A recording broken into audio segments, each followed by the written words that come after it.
Hi friends, welcome to my channel. ನಾನಿವತ್ತು ಕಾಳುಮೆಣಸಿನ ಗಿಡನ ಹೇಗೆ ಮಾಡಿದ್ದು ಅಂತ ತೋರಿಸ್ತಾ ಇದ್ದೀನಿ ನೋಡಿ. ಇವೆಲ್ಲ ಒಂದು 20 ದಿವಸದ ಹಿಂದೆ ಹಾಕಿರೋ ಕಟಿಂಗ್ಸು. ಇವೆಲ್ಲ ಹೇಗೆ ಬಂದಿದೆ ನೋಡಿ. ಇವು 1 ತಿಂಗಳಾಯಿತು.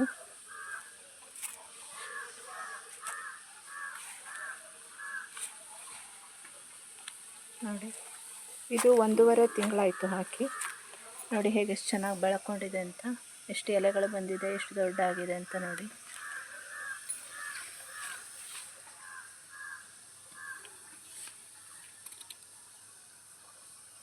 ನೋಡಿ 1 2 3 4 ಇದು 5ನೇ ಎಲೆ ಬರ್ತಾ ಇದೆ 1.5 ತಿಂಗಳಿಗೆ. ಇದನ್ನು ಅಗದಿ ಈಸಿ ಮೆಥಡಲ್ಲಿ ನಾನು ಬೆಳೆಸಿದ್ದೀನಿ. ಪಾಲಿಯೂಸು ಏನೂ ಇಲ್ಲ. ಮತ್ತು ಈ ಹಾರ್ಮೋನ್ ಗ್ರೋತ್ ಅಂತ ಔಷಧಿ ಸಿಗುತ್ತಲ್ಲ, ಅದರೊಳಗೆ ಇಟ್ಕೊಂಡು ಎಲ್ಲ ಮಾಡ್ತಾರಲ್ಲ, ಅದೆಲ್ಲ ಏನು ಬೇಕಾಗಿರೋದಿಲ್ಲ ಫ್ರೆಂಡ್ಸ್. ನಾವು ಏನಾದರೂ ಮಾಡಬೇಕು ಅಂದರೆ ತುಂಬಾ ಈಸಿ ಮೆಥಡನ್ನ ಹುಡುಕಬೇಕು.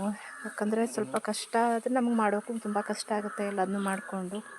ನಾನೆಷ್ಟು ಈಸಿಯಾಗಿ ಮಾಡಿದ್ದೀನಿ ಮತ್ತು ಹೇಗೆ ಮಾಡಿದ್ದೀನಿ ಅಂತ ನಾನು ಯೂಟ್ಯೂಬ್ ಚಾನಲಲ್ಲಿ ಡೀಟೇಲ್ ವೀಡಿಯೋನ ಅಪ್ಲೋಡ್ ಮಾಡಿದ್ದೀನಿ. ನೀವು ಬೇಕಾದರೆ ಅಲ್ಲಿ ಹೋಗಿ ಚೆಕ್ ಮಾಡ್ಕೊಳ್ಳಿ. Thanks for watching.